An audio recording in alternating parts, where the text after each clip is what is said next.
I'm alive. I shouldn't be. He should not be alive. This is unfucking believable. From the heart of trucker America, my boy Reed Coverdale, host of The Naturalist Capitalist. This is what government does. It sucks. If you think you're going to win people over by stating commonplaces, you're just selling the other part. It is about dictating every transaction that you have for the rest of your life. Mr. Potato Head. Coverdale is the guy to be president of the United States. You intimidated me with your perfect 74 stat. That was the beginning of my problems. He died doing what he loved, chasing a minor. But I'll put a 50 cal attached to my Suburban. Libertarians need to get out of New York. The gulag is going to be in your house. This guy's a fucking murderer. He deserves to be in a Gotta get him out dungeon. of that truck at night and get him into the White House.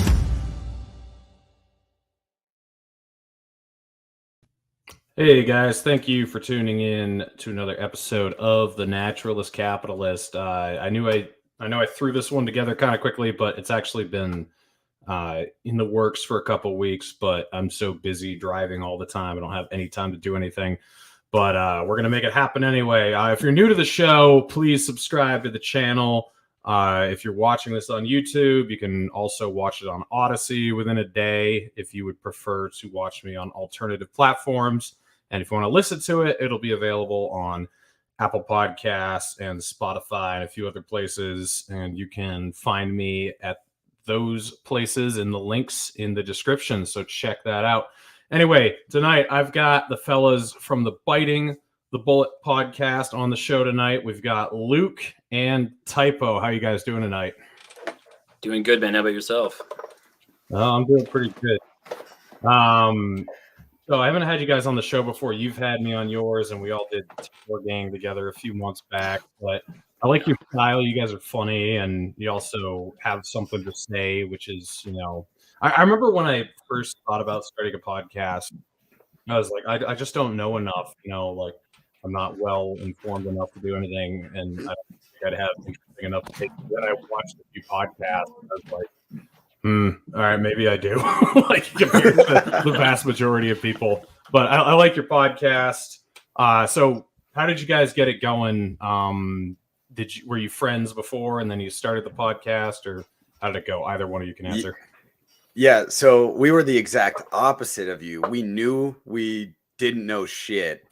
And we were like, let's talk about nothing and see how many people laugh at it. We were in the Marine Corps together, Typo and I. We were in Okinawa, Japan. That's where we first met at 9th Engineer Sport Battalion. It's out there up in Camp Hansen, which is a northern base on Okinawa. And I think I was like a little Lance Corporal when I met Typo, and he was a Lance Corporal. We were just two brand new, basically boots in the Marine Corps. And we became friends because there's nothing better to do in Okinawa, Japan. It's a boring ass place, and there's a lot of drinking and a lot of bullshitting, and you just kind of shit on each other and have a good time and roll with the punches and get through the Marine Corps together. So originally it was me, Typo, and our buddy Jared. We decided when we all got out of the Marine Corps, we moved in together in Phoenix, Arizona, which is where I'm from. I convinced everybody to come here. And then we joked about shit in our backyard for a long ass time, and we thought it was funny. And when we'd go out and get drunk and talk shit to each other and talk about, what's going on with whatever it is, politics, social media, anything out of the fucking blue, reach into a hat, pick something, we would just bullshit, and people thought it was funny. So we were like, dude, we should just like record this. And Jared kind of pushed us into it. And ever since then, we've fucking done it. And it's been a really good time. I think we've done it for a little over 3 years now, or coming up on 3 years. And it's just Typo and I now. Jared's off doing his own thing in Kentucky, but it's really fucking fun. And we get to talk to a whole bunch of crazy people that like to listen to us blabber about bullshit. So you guys both still live in Phoenix, or? Oh, I actually live in Illinois now. Okay. Yeah, I moved. Unfortunately, it's Illinois, but that's where my family's at. Yeah, I was just down in Phoenix. That's where I was just trucking from. And I have family that lives in Tucson, so there's just like this natural prejudice toward Phoenix because at least from the way they described it, Phoenix basically runs the whole state. even though they're very politically different from lots of surrounding areas. But it's kind of like San Francisco in California or Manhattan in New York.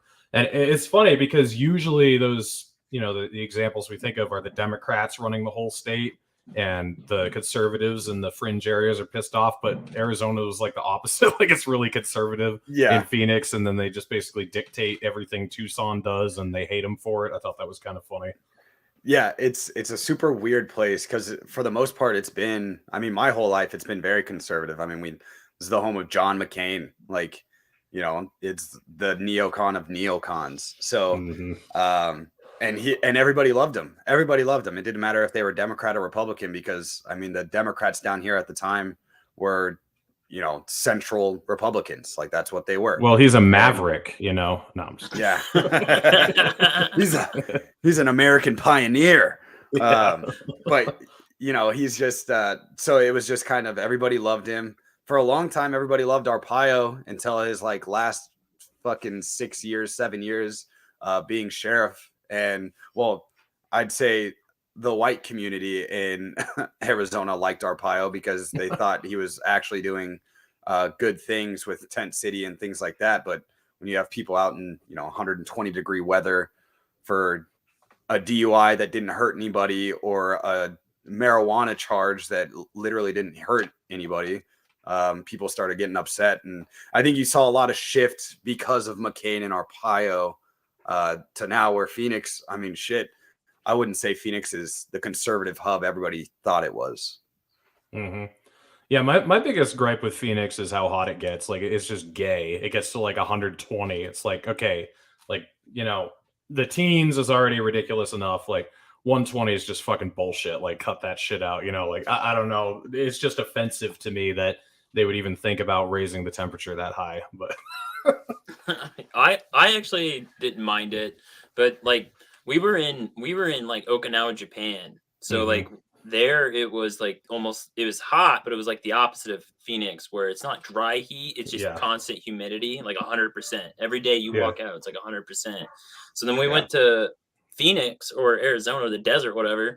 It was still hot, but I wasn't like sweating through my clothes. So I was like, this is so much better than what it was like in fucking on the island, dude. I feel you. Typo's doing the typical Phoenix trope. It's a dry heat, and it's a dry heat. It's different. It's not as bad, but no, it's still. I grew up here. It's horrible in the summer. I get it. Typo got climatized to it because we were in 29 Palms after Okinawa. That's where we were stationed at afterwards. He was with Tanks Battalion, and I was with an artillery battalion. So it's very similar. It's a high desert and hot as shit in the summer, and then it drops 40 degrees in the winter. So it feels cold, but it's like 45, where other places, it stays -2 all day. Yeah. I mean, the dry heat, it kind of got John McCain ready for eternity in hell, like the 120 degrees dry heat. Because I think in hell it's probably pretty dry too. But so at least he had that going for him. So I want to know what you guys think about the military going woke.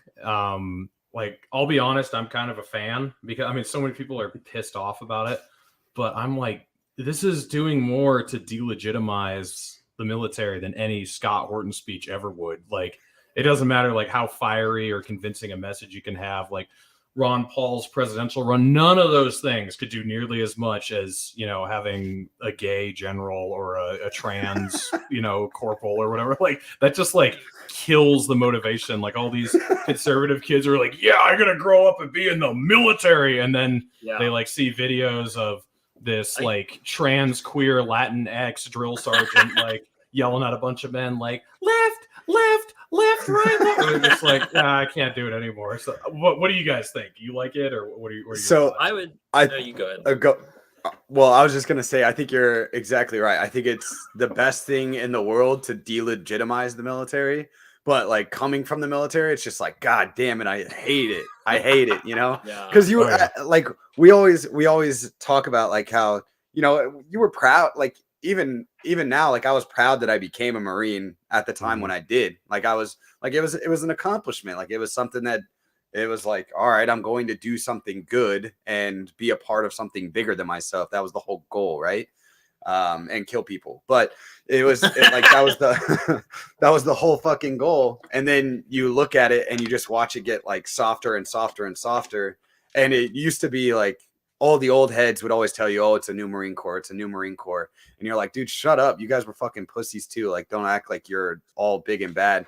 But we were just talking to a guy the other day that got kicked out of the military for refusing the vaccine. He came on our podcast and he was like, dude, it's honestly getting that bad. It's getting that bad. And I was just like, I don't even care. That's awesome. Yeah. I kind of agree with both of you where it's like, well, so on one hand, I come from a conservative family, so they are not happy about the military going woke at all. Yeah. Like at all. It's an embarrassment. A lot of my people in my family served in the military, so it's like hurting a little bit of their identity, right? Like that's the military is part of their identity. That's what a lot of veterans do. They make it part of their identity. So it like hurts their identity, and it does kind of hurt mine a little bit. I'm like, God damn it, dude. I was in the Marine Corps and I can't even like brag about that anymore. But on the other hand, like it does kind of freak me out a little bit because they are like definitely catering to one side of the political aisle. And it's like, it looks like they're stacking forces for, I don't know, whatever you think might happen in the future, that they're stacking their side against the conservative or right wing or whatever you want to say it is. And that kind of freaks me out a little bit. Mm-hmm. So has the Marine Corps followed suit with going totally gay? Like, I mean, the images of drill instructors like Arlie Army, is that still a thing, or are they going woke too, like the rest of? I would probably say that the Marine Corps is doing its best to hold off as much as they can. The Marine Corps is always the last one to implement like all these policies that come through. The Marine Corps is always the last one. And honestly, at least from our experience, and I can't really speak to other branches, but the Marine Corps does have this mentality of like very masculine, predominantly conservative, and that's just the statistics. Like you can look this up, that it's just predominantly right wing. And so it makes sense they're trying to hold on as much as they can, but eventually it's a department. Well, we're a department of the Navy. So we end up being gay anyways, and they just become woke and follow suit. I mean, it was happening when me and Luke were getting out, and just with the conversation we had with the dude that was in like 2 months ago, and it's gotten much, much worse, like just much worse. Yeah. I think Typo had a good point. He brought it up on our show and he kind of touched on it right there where he's like, I think the scariest part of it going woke is that it's the only time Democrat, like we always talked about if there was the boogaloo or whatever, if there was some kind of revolution, you'd see large defection rates in the military. You'd see a large defection rate in the military, especially for the things that were going on. But now with it becoming so much more woke, you're going to see more lefties joining the military and being trained up to a certain point. And I'm not saying the training's good, but trained up to a certain point that they're comfortable with rifles. And I'm not saying that there's not lefties out there that obviously are comfortable with rifles, but it's just like the normie lefty liberals that are like, oh, this is a safe space for me. Now I can have a gun and we can take the fight to the evil conservatives or the evil right-wing people. And when the military tells them to jump, they'll do it because that's what the military is really good at. So is that is that just a trade-off or is it worse than it used to be? Because there's certainly, I've certainly talked to conservatives, some who were in my family. So when my cousin joined the Army, or right before he did, I don't think he would say this today, but this was like 10 years ago, probably. When he joined the Army, I asked him, so if your NCO told you to kill me, would you do it? And he said yes. And I was like, damn. But like, that was definitely a thing on the right, like that brainwashing that they would do whatever they were told to do. So do you think it's just a trade-off for the left now, or do you think it's actually worse and more concerning? I think that they have an actual hatred where conservatives were like, this is my duty. And there's a certain part where duty only goes so far. Like, I honestly believe that. Like, even while you were in, you heard almost everybody I talked to is like, I don't understand why we're in Iraq and Afghanistan anymore.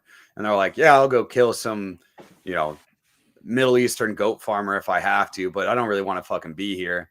Yeah. So them, like, if it largely swings back or not back, but largely swings to the left, they already have a natural hatred for the right, like an actual burning hatred, where I think the right just tolerates the left and it's kind of like a whatever, like they're going to do left things and we're still going to do our shit, where the left is like, no, I want to exert power over the right because fuck them and I hate them. And there's already examples of that happening, because even we talked to the guy and they're doing training in the military now to where they're identifying extremist, and then you can't follow what they decide is extremist content on the internet.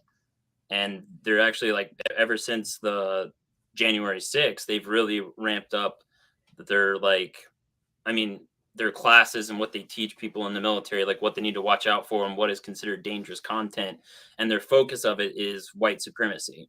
That's how they angle it in the military. Is they get to be on the lookout for all these racists on the internet talking about extremist content. And then they frame a lot of Donald Trump type supporters, and they made the January 6th out to be an insurrection through the government's eyes. So that to them, they're telling the military men, like, hey, these people try to overthrow us, and that's a major problem. And it just, that type of rhetoric is what we're hearing from guys going through now. So I think even if it, I'm not saying that the military is going to like immediately turn on the American people or anything like that. I'm just saying that they're planting the seeds for what could come in the future. Yeah. So Typo, the Illinois Nazis were pretty infamous, like 40 years ago. And I can't even believe that this is an actual thing, but the ACLU was defending them back in the day. Which is what they're supposed to do. They're supposed to be about civil liberties, no matter how abhorrent your views are or whatever. But just like what it's become, it's just weird thinking that they used to protect the Nazis. But are the Illinois Nazis still prevalent at all? And if so, are they upset that Joe Biden said that the Make America Great Again movement is the most extreme movement that's ever existed in American history? Because if I were an Illinois Nazi and I heard that, I'd be like, you motherfucker, like all this shit we've done to try to be so extreme and hateful and everything, and you're giving the Israel First people the most extreme movement in American history title. Fuck you. That's how I'd feel. So I didn't know if they're still prevalent at all and if they took that personally when he said that. As a member of the Illinois Nazi Party, I was thoroughly upset.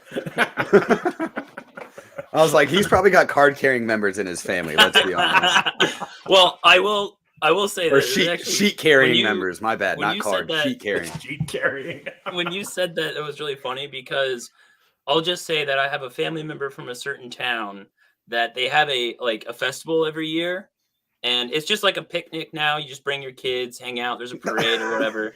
But the founding of it was something else. It was actually a rally of some sort where people dressed like ghosts and stuff. It was pretty weird how it started. It's kind of cold. Yeah.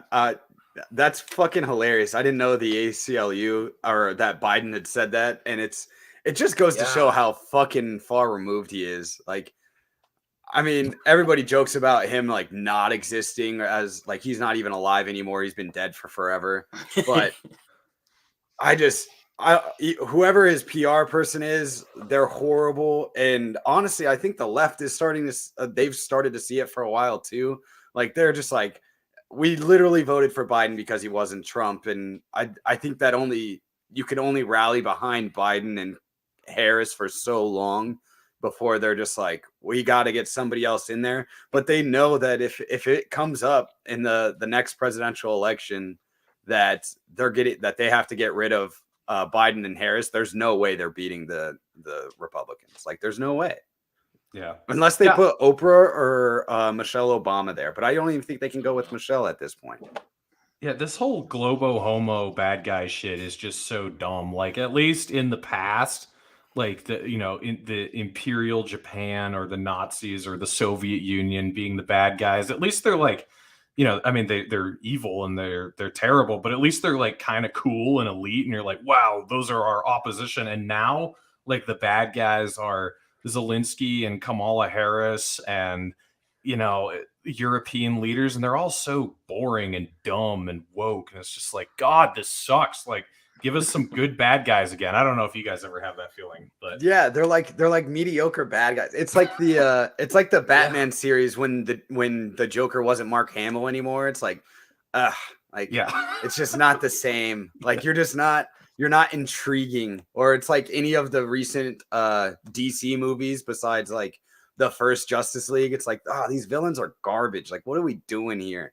Like, do you guys think they were like always boring? And it's just more apparent now that they're just dumb. Like, I don't know. I think they figured it out. Like, oh, that's too much. Mussolini's too much, or Harris is too much, or not Harris, but Hitler's too much. And so they're like, we gotta play the rope. And if you play the rope of we're helping and we do things secretly, and we do things secretly and we admit it sometimes, but then we go and rally against it at the same time as we're admitting it. Like, it's just like they can get away with it for longer. And I think that's what's happened. Like, that's the only way that this happens. Yeah. Have you guys seen that movie Megamind? The Pixar animated movie. Yeah, the blue head. Yeah. And he like gets bored because he doesn't have opposition anymore. Because Metro Man? Is that the good guys? I forget what the good guy's name is, but he like retires, and then he's just like, God damn, this is boring now. Like that's kind of what it's like. It's like we just don't have any good bad guys, so I don't know, but it's all kind of depressing like that. I mean, I don't get me wrong, like I am overall thoroughly entertained by the shit show that is Earth, but that's the one thing I have a complaint about. It's like, okay, these villains are like Nancy Pelosi is the bad guy. It's just like, I don't know, like give me somebody cooler. So that's all I'm saying. So if anyone's listening up there, that's all I want. But yeah, it's like if we had a villain that was what the media made Trump out to be, it would be so much easier. Yes. Right. Yeah. Like that would be like the thing. It's like Supernatural season 6 through 9, where you're just like, where the fuck are we going with this? Like, what are we doing here? I'm kind of confused. Yeah. I think the writers ran out of material, and they're like waiting for the big ramp up again. And that's one of the things we kind of talked about it on our show, is like, I feel like something's got to change. I've said it for the last year or so that shit just feels weird. Like it's kind of like everything feels thick. Like you're moving through like quicksand or something. You're moving through water, like a large body of water. You're just slowly chugging by. And it just makes me feel like and what we talked about on our show when you were on was like the swing back to the right. I just feel like it's going to hit hard. And some people don't agree with me, and I fucking understand, but I just think the swing back to the right is inevitable, and the pendulum has to come back to rest to the worst point at some point. And that might be when we get like the decent bad guy when it swings back to the right hard, because he's probably going to be based, whoever he is. Like he's going to be awful and he's going to suck, but he's going to be based, which is like kind of what you need in a bad leader. Like we're definitely going to end up in a concentration camp and be like, God damn, I hate this guy, but at least it's interesting. Well, like I don't want to. I mean, probably bad timing, but like Putin, for example, like bad guy, clearly a bad guy, but he does like these. Like I knew when he met with the German chancellor, I forgot her name, like Merkel or something like that. Angela Merkel. And she's really afraid of dogs. So Putin brought his dogs when he met with her. And they're like these big dogs going all around. And it's like, okay, that's kind of funny. That's kind of based. I like that. But we don't got that here. We got like these corporate, like chameleons that just change wherever the tide goes and never has like, I don't know, anything interesting to say ever. I mean, the problem is like, I mean, I agree, like on a strictly like principled standpoint, Putin is a bad guy. And so is like Assad or whatever, like on a strictly principled standpoint.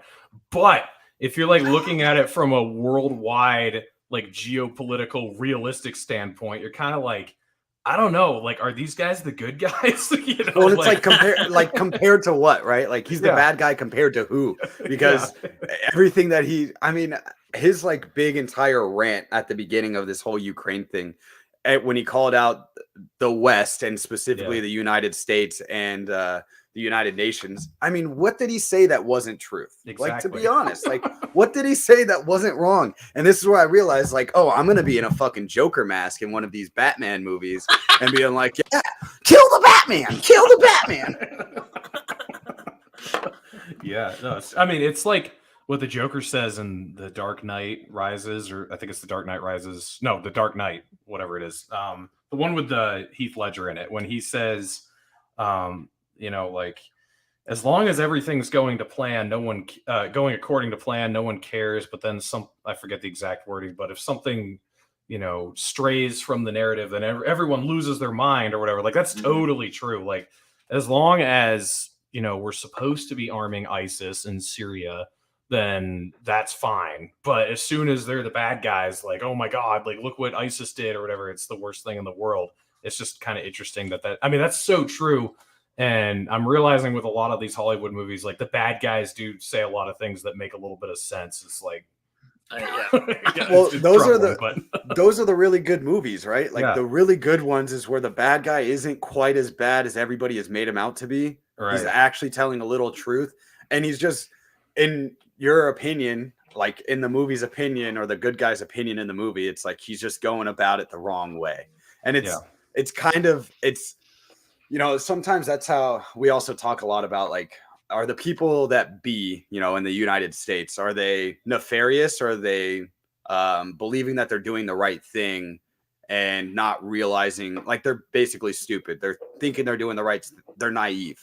Mm-hmm. They think they're doing the right thing, but it's going the wrong way about it. And, that's kind of the thing where I think, like, the majority of people, whether it's journalists or news anchors or city mayors or House of Representative members or members of Congress or the judicial community on the Supreme Court, or any of these people that are in some position of power, I think generally they believe they're doing the right thing.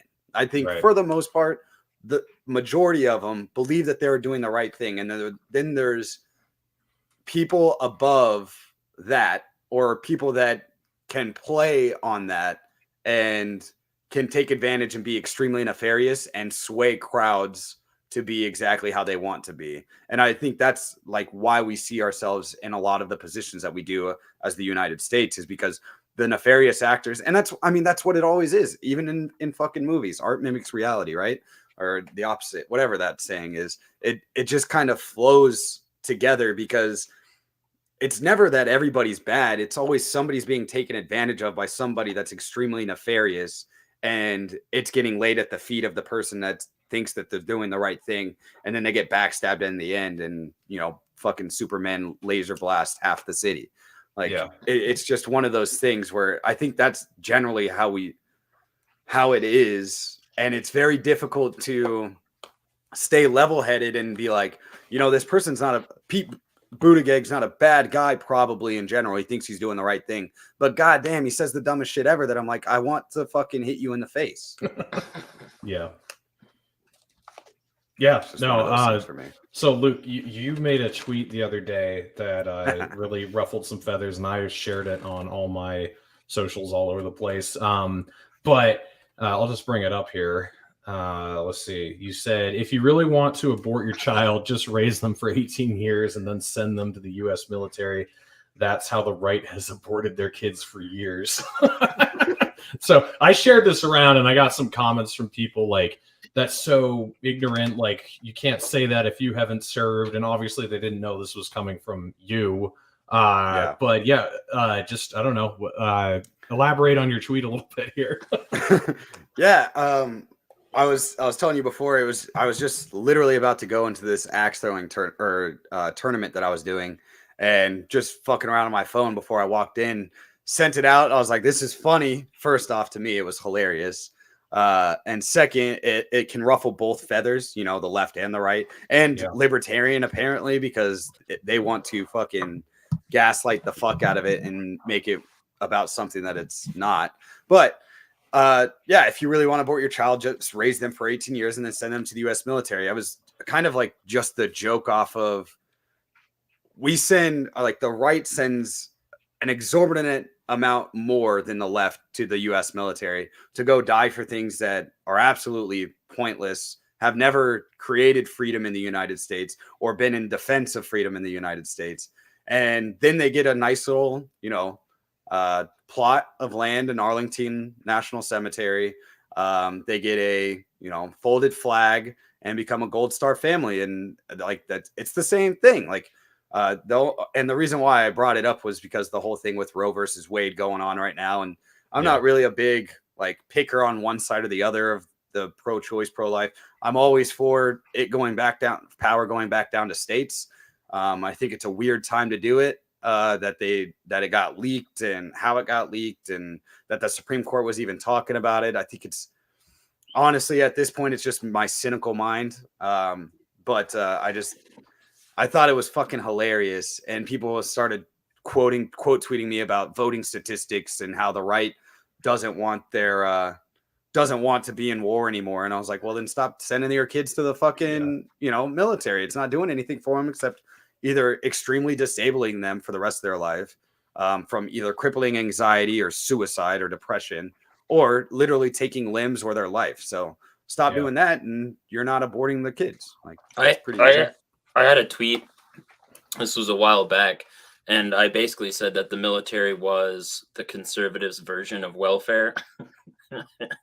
And that pissed off a lot of people. But I actually I fucking back that up, dude, because like we've been through the military, and we know that a lot of times there's just a lot of times in the military that you're doing nothing. Like I don't even know how. Like I don't even know how else to explain it. Like you're just doing absolutely nothing for hours and hours and hours. And I mean, getting paid, and then for all the benefits that you get. I mean, I don't know. I know tons of veterans that are on VA benefits for the rest of their life. And I know a significant amount of them that might have cheated the system a little bit, but good for them. Get your piece, bro. But they get like checks every month. They have VA insurance, which is terrible, by the way.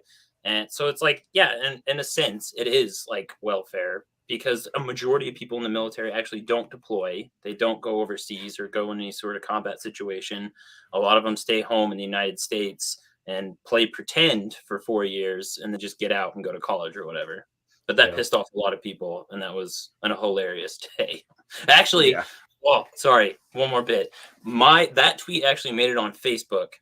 And on Facebook, my buddy shared it. And then under his comments, my old first sergeant in my unit, he commented on there and was like, I can't believe, or what did he say exactly? Something about like, I bet this man never served a day in his life, and he wouldn't know one good thing about the military. That's awesome. And I commented on there, I was like, you are my first sergeant. You literally NJP'd me, motherfucker. You know who I am. But I mean, it was my nickname and not my real name, but still, it was hilarious. Yeah, I've not been in the military, but I can relate a little bit with the kind of just automatic respect you get for doing something when you aren't necessarily doing anything. So my experience was repairing power lines. So I did power line work for like parts of 6 years, probably 4.5 years fully culminated, just over a 6-year period. And I remember there was this one time we got sent down to Connecticut, and I was down there for 10 days. And so I'm making a ton of money, ridiculous amount of money. I'm getting paid double time to work and straight time to sleep. And we're working 16 hours and then going to bed for 8. We were down there for like 9 or 10 days or whatever. So I made like 10 grand in a week or whatever. And awesome. I set like 5 poles in that whole entire time because I was in a pole setting truck, and I was mostly just sitting on the side of the road. And I would drive by broken poles all over the place, but I wasn't allowed to just go proactively start setting poles. Like I had to follow the orders from Eversource, which is the utility that runs the area, and they'd have to book us out to wherever. But yeah, I set like 5 poles over 9 days and made like 10 grand. And I remember we all went into this restaurant, and we'd all been sitting in a parking lot all day doing absolutely nothing, getting paid tons of money. And we go in, and this woman like came up to me, and she wanted to buy me dinner, and I'm like, nope, dinner's free. I already get it for free. I'm like, you don't have to. And then she's like, well, let me like give you some money. I was like, nope, you really, really, really don't have to. And like, she was so insistent. And I was like, no, I'm not taking, I'm sorry. I really appreciate it. I'm glad that you're appreciative, but trust me, like, and I didn't want to say, lady, I've been sitting in a fucking parking lot all day doing nothing, making FEMA money, but I just told her like, no, thank you. I really appreciate it. But no, we're all set. That's same idea. Like there's just like this feeling that I mean, they don't know what you've been doing, but it's just like, oh wow, you're Right. a lineman, so you're restoring power to my community. Yeah. And like and it's like you're appreciative because fuck, that's a good thing about people, right? That's a very good thing about people. They're like, I know this guy's doing what they think is very hard work. They're trying to do something for my community after, a natural disaster or whatever happened. And they're restoring power to the rest of the community or county or whatever it is. And they're like, I just want to show my appreciation. And it's like, yeah, but like for us, like while we were in, it was like, bro, I got drunk for a large majority of the time I was in the military. We were jumping off like a 200 or like a $20 million piece of gear. It's called the Helo Dunker. It's this thing that simulates helicopter crashes. We were jumping off of it at 3 o'clock in the morning, drunk as shit, into the pool in Okinawa, Japan, where it's the only Helo Dunker on the fucking island. And we're just like using... flips upside down. Yeah. So it's it's like a helicopter crash in the water.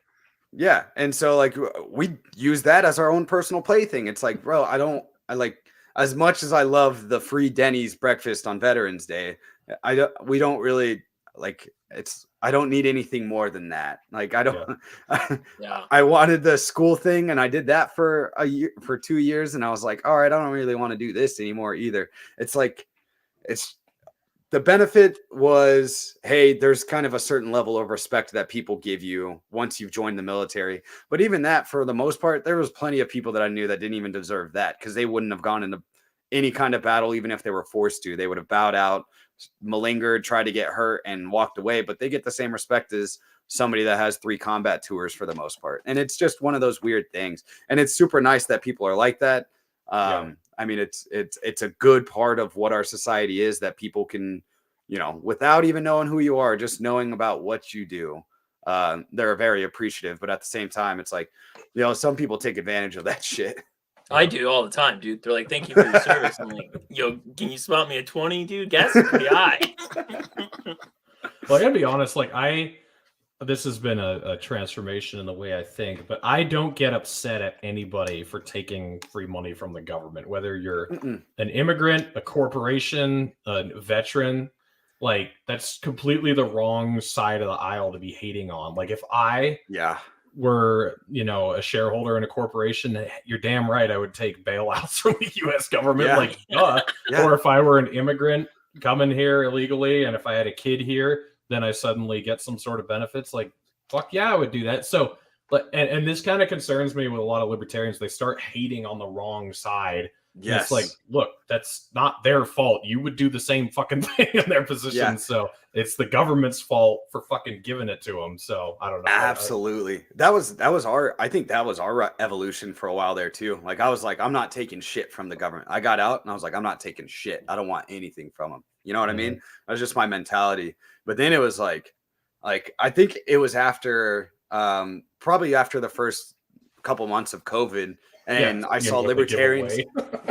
I saw libertarians getting mad at people for like using the money, like taking the basically the bailout for everyday citizens. The stimulus checks. They were getting mad at libertarians going on unemployment and taking stimulus checks. And I was like, are you fucking kidding me? Like, no, eat that shit up. Like, take as much as you want. Buy a fucking gun with it. Buy Bitcoin with it. Do whatever you got to do. Take off 3 months from work and use unemployment if you can. Like, fuck it. Who cares? Mm-hmm. Yeah, no, that's when I went through the transformation too. Is like at the beginning of COVID, I was so mad that they were sending checks to people and that people were taking them. And then I realized, like, no, you can't be upset for people for taking them. You just got to be upset that they're sending them in the first place. Like, that's the whole problem. And I think I was actually listening to an episode of the Peter Schiff show, and he was saying that he had tried to apply for PPP loans, but he couldn't get them for Euro Pacific Capital or whatever. And at first, my intonation was my intuition was to be like, "Wait, why are you doing that? That's wrong." And then he explained, like, I'm not for this, but I'm going to take advantage of it if it exists. And I was like, yeah, of course. And like, everyone's going to do that. So the anger is just misplaced. Yeah, dude. I mean, we actually talked about this because, like, we get out of the Marine Corps and then you get the GI Bill. right? And then there was some people that was like, oh, why are you using the GI Bill? Because it's, more government money, and it's going to the worst place ever, which is the universities. So it's like a double whammy. It's just worse.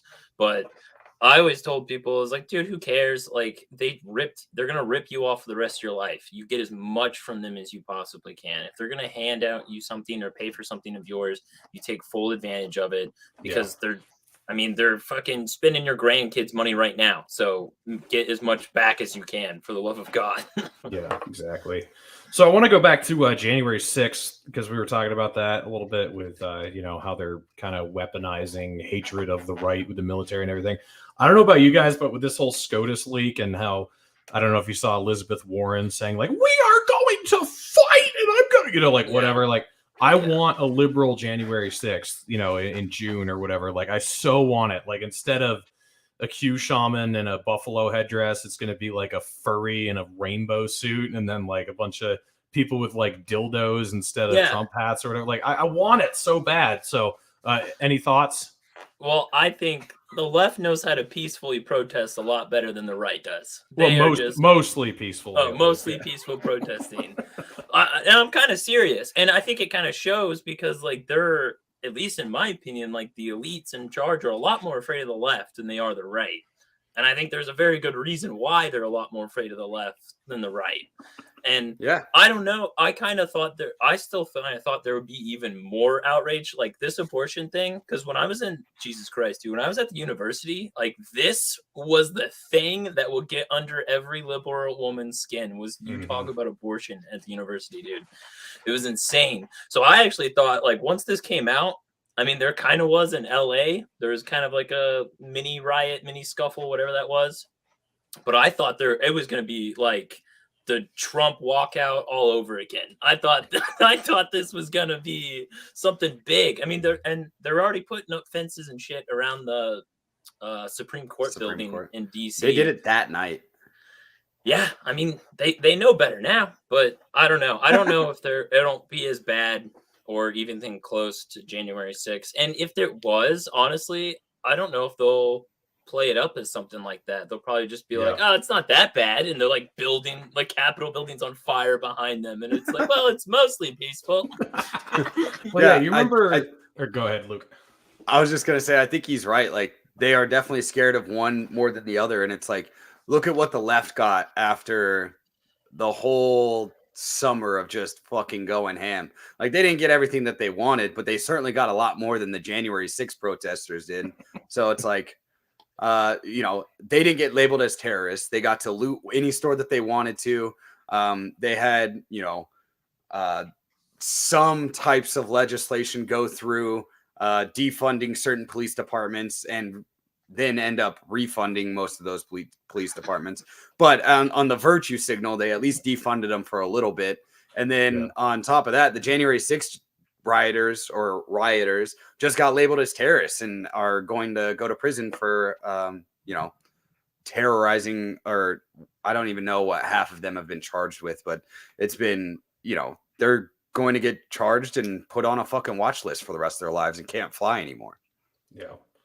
Yeah, I mean, they literally did do a January 6th before the right did. Do you guys remember, it was at the White House, they like stormed the White House lawn and Trump like was taken to the bunker, and all the headlines were like making fun of Trump, calling him bunker boy for hiding from the protests. And it's that's when he went and stood outside the church, wasn't it? When he went out, stood outside the church. See, that was like a based bad guy, like gas the protesters for a photo op in front of the church. Like, that was incredible. It was like, that's what I mean. Like that was like, you're so right. The left overblew everything about Trump, but that was one of those moments where it was like, holy shit, I can't believe we just did that. That's so awesome. Like, dude, and then the national media like covered for it for like that day, and then that night they were like, oh, he gassed him before, but they didn't show that shit until after he had already done everything, and it was just, and he was already in the bunker. It's so wild. Even CNN, like all those other stations, they were like, yeah, we'll let him get away with it, and then we can go after him later tonight and call him bunker boy. And it was like, well, you had cameras on it 24/7 the entire time. Why didn't you show this footage when it was happening? the wildest shit ever. But yeah, they actually did. They had a January 6th before January 6th even happened. Yeah, and like half of Washington D.C. was on fire that night, if I remember correctly. Like I remember seeing this aerial shot of the mall area, and there's like fires all over the place. But that wasn't an insurrection, but doing the guided tour through the Capitol was. It's just like it's so blatantly hypocritical. Yeah, dude. Well, I just want to. I don't know if I ever told you this, but when I was in the Marine Corps, because this is just about Trump's rhetoric and him being based a little bit, but it was not based when I was my last year in the Marine Corps, and he's on Twitter talking shit to Kim Jong-un about firing nuke, dude. This was scary as shit when I was in the Marine Corps, because my commanding general came to our unit and was like, boys, we're probably going to war with North Korea. And I'm like, oh my God, dude. I'm like 6 months away from getting out. Yeah. And then the next day I'm at like the officer. I was at this like the meeting with like the officers, and I could hear them talking. It's like, well, if there's war with North Korea, we're like, obviously there's going to be a draft, right? And I was like, if there's a draft, there's no way I'm getting the fuck out, dude. I'm going to war. So I'm like, the first year of Trump, I was like, please calm the fuck down, dude. Please just calm down, man. Because I was not one to get like, what's it called? Stop loss. Yeah, dude, I was the same thing for me. Like I saw all that shit going down, and I was like talking to my mom one day, and I was like, hey, because right when all that was going down, he had put out a bill that was signed, and like it was now whatever their executive, it was like one of his executive orders. And it was basically that they could keep pilots because the military was losing a shit ton of pilots. They get out and go to some private company, Boeing, Southwest, like any of those. They'll just go and be a pilot for one of those bigger companies. And so they were losing too many pilots. So he put in that he could extend their contracts whenever like he wanted, for as long as he wanted, basically.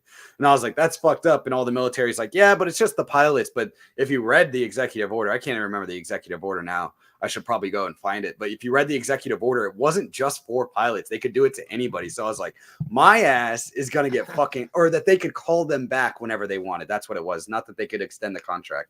They could call them back. Usually it's your 4 years active, 4 years reserve, or a total of 8 years. Typo had a 5-year active contract and a 3-year reserve contract. So I was like middle of the year of my second year. So I was a year and a half into my reserve contract where they could still call me back. And I was talking to my mom, and I was just like, yeah. And if he does that, I just want you to know I'm going to Mexico. I'll call you whenever I get to wherever I'm going. Like, I'm going to South America. Like, I'm not going back into the military. There's nothing. And she's like, are you serious? And my parents are left-leaning liberals. Like they're a lesbian couple. So like they do not subscribe to the right way of, or the right-leaning way of politics. So I was like, hell yeah, I'm getting the fuck out of here. And they're just like, I don't know if that's the right decision. And I was like, no, I'm going to fucking South America, bro. I'm not fucking going to fight North Korea. Like, hell no. Yeah. Dude, when all this shit started popping off with Ukraine a month or two ago, it was simultaneous with all the trucker shit going on up in Canada. And I was remembering, like, in the Vietnam War days, that's where you would escape to. You'd escape to Canada. And I was like, fuck, I can't escape to Canada right now. Like, it's fucking worse up there than fighting in Ukraine, probably. So I was like, shit, I'll have to go the other way, go to Mexico or something. But with Trump and Kim Jong-un, that was actually kind of my red pill moment.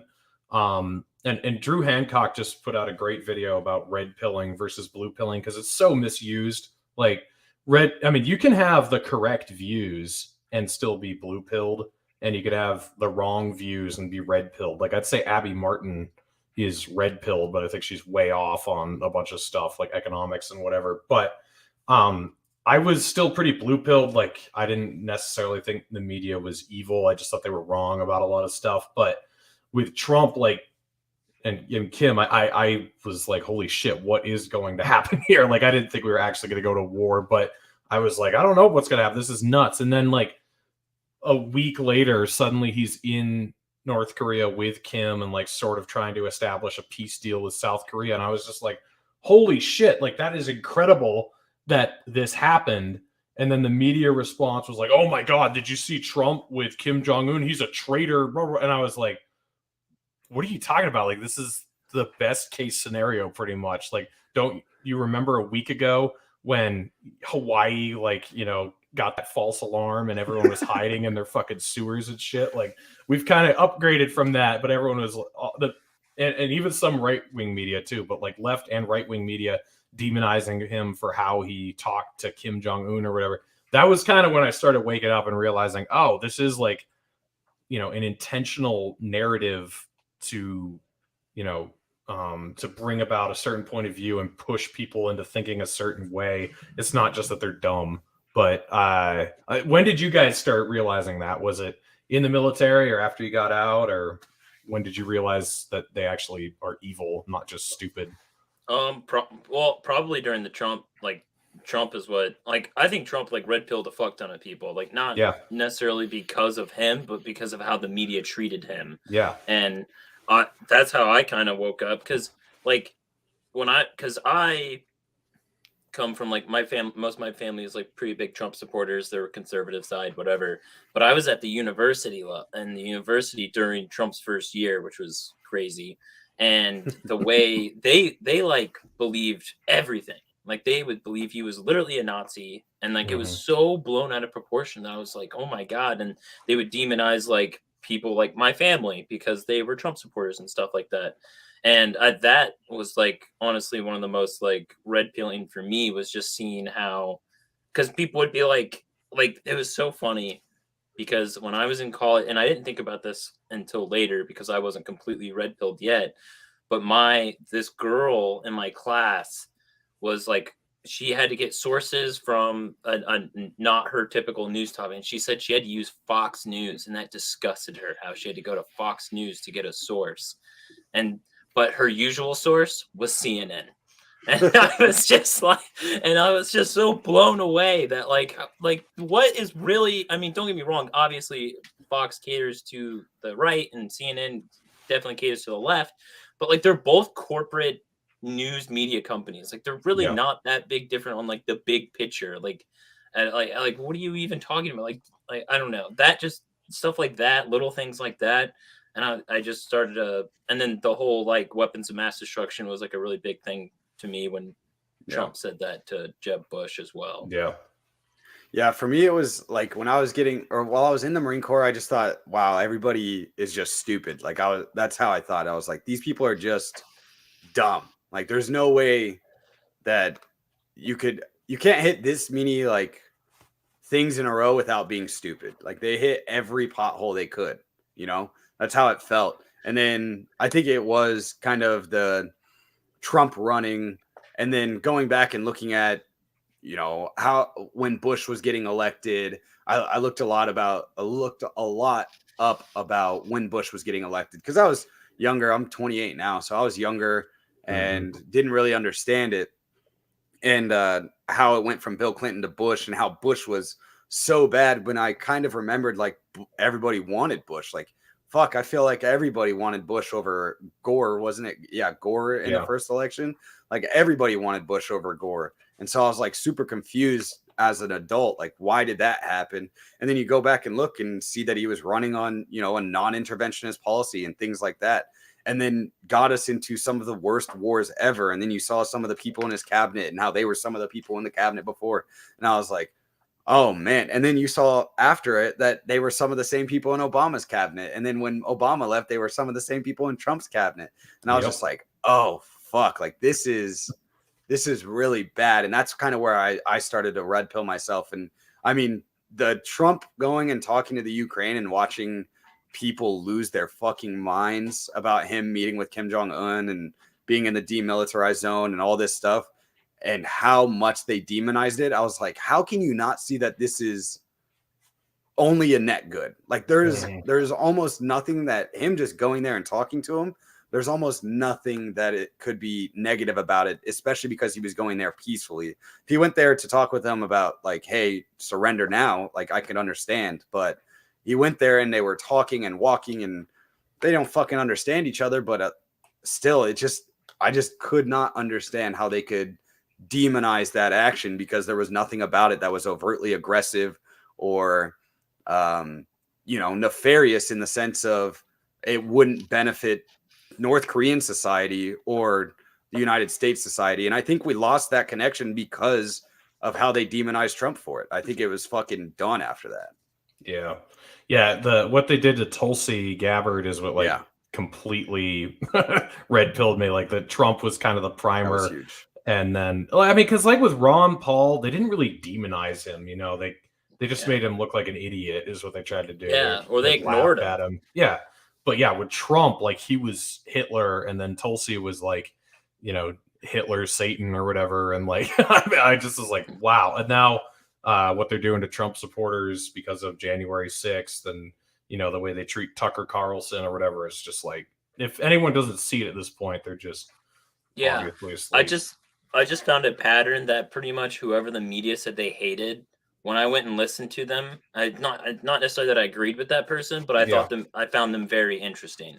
Yeah. And there was just this pattern of all these people that they demonize so many times, and you go listen to them, and you're like, I mean, yeah, Alex Jones is like out there, but he says some dumb things that you're like, well, you can't deny that didn't happen or that's not wrong exactly. Like there's just a bunch of different things like that, and you kind of like this. I think that's like, I wouldn't really say for me there was this big red pilling moment.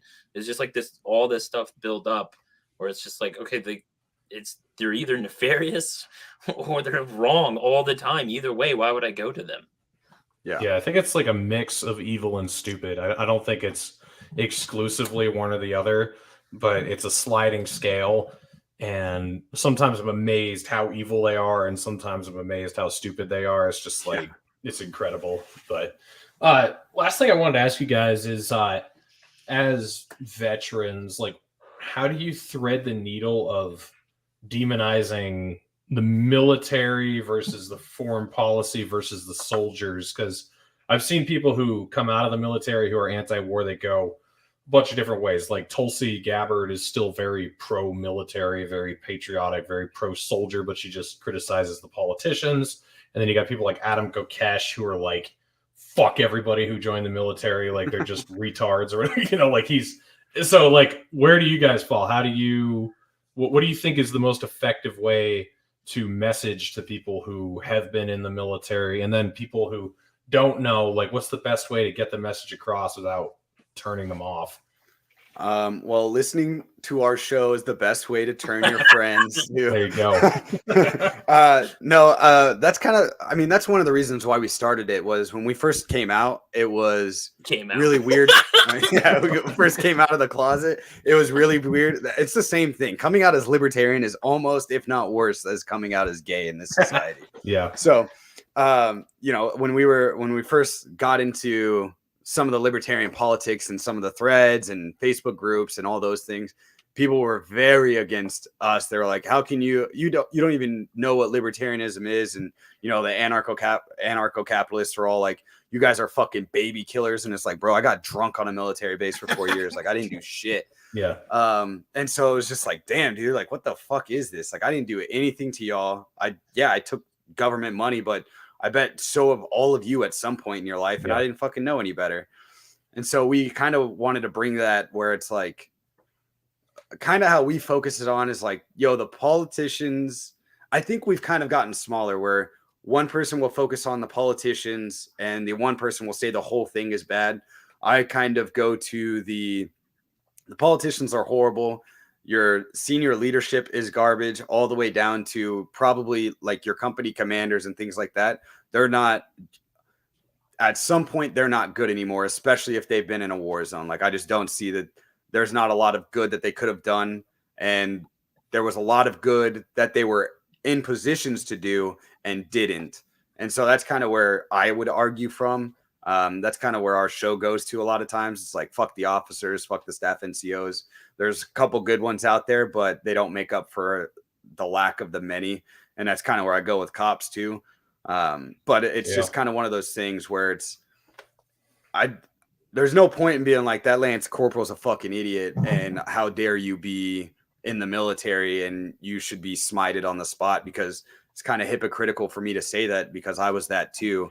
And most of these people are swindled at 18 years old, 17, 18 years old to join this fucking mega conglomerate corporate fucking military.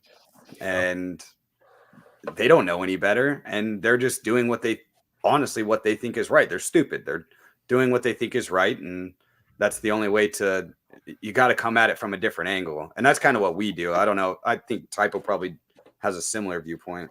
Yeah, I always just go with like everyone in the military has something to complain about. Like there's always something in the military that was dumb, that was stupid, it was completely a waste of money, a waste of your time, waste of your resources. And everyone knows this because everyone bitched about it in the moment when it was happening. Like this is just common stuff that happened when you're in the military. And we always just remind it, it's like remind people that like, you know, it's all stupid and whatnot. And even in the Marine Corps, at least for us, they even recognized it where it's like, this is bureaucrat bullshit. And they, you know, their mentality was kind of like the military should just be in charge of war. We don't need these bureaucrat people. But at the same time, is like that type of like that mentality where it's like this is all messed up because of the bureaucrats is what I always try to like tell people in the military, because generally speaking, most people don't join. They joined on the auspices that they're going to be protecting people, they're serving their country or doing something that's right, or going to fight some hypothetical bad guy, whoever it is. So they don't, and then going through it, it becomes a different reality like that was presented to you when you first joined. And honestly, a lot of people already kind of have that mentality about the military. Like now there is some that are like loud and proud about it. But from my experience, especially like the terror war veterans, they're not very happy, and they're already leaning one way that they're kind of spiteful or regretful or upset with how the military is going or what they did, and they're already there. So a lot of times it's easy to pull that out of people. I mean, they not necessarily will go as extreme as us, but they will definitely come around to the idea that, you know, like maybe we shouldn't have been in Afghanistan, or maybe we shouldn't have been in Iraq. And it's pretty easy, honestly, just talking to vets, especially one-on-one. But in a general way to get people's attention is me and Luke do it all the time. We still make jokes about like the military and Marine Corps culture. And that's always something that brings Marines in, even if they don't agree with us. Like everyone loves making fun about these inside jokes in the Marine Corps. If you were in the Marine Corps or in the military, or dark humor, they fucking love it. They'll eat it up. Yeah. Dark humor, even dude, the military guys on 9/11 jokes, it's a fucking daily occurrence. So like even if they served because somebody they knew died in it or something like that, you'll get a laugh out of a large majority of them. Because I mean, in the military, that's kind of what we really brought to the show, is like the dark humor side of what the libertarians believe and things like that. Like we love that shit. I love dark humor. It's the best type of humor. Well, and people they eat that shit up. People who get offended by dark humor have never been through anything tough. Absolutely. Because I haven't been in combat or anything like that, but you know, I've worked like a 29-hour day straight through in the rain, you know, repairing power lines or whatever, and you're just fucking tired and you hate your life. And the only thing that keeps you going is like really fucked up humor, like way more fucked up than anything I'd ever say online, because I would get thrown in prison. I'd probably get thrown in prison if I said it online. But like people who get angry at stand-up comedians for saying shit, like stand-up comedians, like the worst joke they've ever told pales in comparison to a job site or a break room, or you know, I'm sure in the military, or the jokes that they tell them their friends inside the back room. Oh yeah, exactly. So I mean, that's just it's like a coping mechanism to get through tough shit. So if people get upset about some joke I make, I just assume, I might be incorrect, but I just assume they've never actually done anything hard in their whole lives, because that's how everybody I know kind of gets through those moments, you know? Yeah. They've never been in a dark place before. Yeah, honestly, the same thing. I mean, you said it like blue collar jobs and like the military, like the humor and the type of like kind of the general mentality. It's like a bunch of guys, basically, just masculine dudes that work hard. And that is what the humor is. And that was exactly how it was when I was in the Marine Corps. And then when me and Luke did this demolition job for a while, it was the same type of, and we did armed security for a while. That was pretty much the same thing. Like, dude, when when we did demo, there was a guy that was clearly a meth head, and we made fun of him for being a meth head, and he'd laugh. Like it was, yeah, I was a meth head. Like what? It's just like one of those, and he wasn't anymore. But it was like just one of those things, and you can't make a joke next to a white or just a white lady in general, and talk about somebody being a meth head, and she's like, my brother's a meth head. It's not funny to make jokes about him, and it's like, well, I'm sorry that he has no teeth anymore. Like I don't know, like something stupid and offhand, and then they're like calling up their local police office to arrest you. Liberal white women are the most like secondhand outraged people on earth. Like, yeah, I've been on a job site with Mexicans, people from like Somalia and the Congo and Burma and like Eastern Europe, and like we're all together. And God, that's like where I've heard the worst fucking most racist jokes ever amongst this group of really mixed people. And I remember I went home so that was in Colorado. I was working on a roof, doing roofing jobs, and with all these different people from all these different countries. And I went back to New Hampshire for Christmas, and I wasn't getting too explicit, but I told like some of what the jokes were like to my family. And my older liberal sister was just so outraged for them. I'm like, you're 2,000 miles away from them, and you've never met them, and you don't know what their lives are like. And they're the ones telling these fucking jokes, and you're outraged about it over here. It's so stupid. But yeah, it's the craziest thing ever. And yeah, dude, like the humor it's one of the most healing like fucking things ever. Laughter, it creates a whole different atmosphere in any situation you're in. I mean, some of the funniest jokes I've told or like told with buddies or anything have been in some of the darkest spots of people's lives, like or in my life. And it just makes it that much brighter when it gets told, and you get that laughter out of somebody that just had a family member that just passed away, and they're all the way across the globe in Okinawa, Japan, and they're not going to be able to go to the funeral, and it was their father or their mother or their brother or something like that. And you're like, at least you don't have to hear them screaming about your Xbox controller for the rest of your life or something like that. And it gets it's like a chuckle. It doesn't always have to be like a belly full of laughter, but it gets something out of them that it's like, thanks for making me laugh. Like, thanks for making me at least have something to, start the healing process with. And that's all it is. And fucking dark humor is always going to be there. And fuck, the more people you throw into prison, the more people that are going to have humor like me. So let's get it on. Let's go. Well, if you guys enjoyed watching this episode, definitely go check these guys out. Their podcast is hilarious. They've had me on. They've had lots of different people on. So go check them out. I've got their website linked in the description and their Twitter page. You guys got anything special coming up or anywhere else you want people to keep in touch with what you're doing, or anything else you want to say? Our Instagram is pretty popping. We got nuked once, so we're rebuilding that. I think what is it now? It's Biting the Bullet Podcast. Yeah, Biting the Bullet Podcast. Yeah, so it's pretty funny. We put some pretty fire memes up there. That's what that's like our favorite shit is the memes. The meme game is our game. We love memes. And we steal them more than Sal the Agorist does. So that's the only thing I'd push people to. All right, sweet. Well, thanks for coming on, guys. It was fun. We'll have to do it again. I like your style, so keep up the good work. Absolutely, man. Thanks for having us on, man. Yeah, no problem.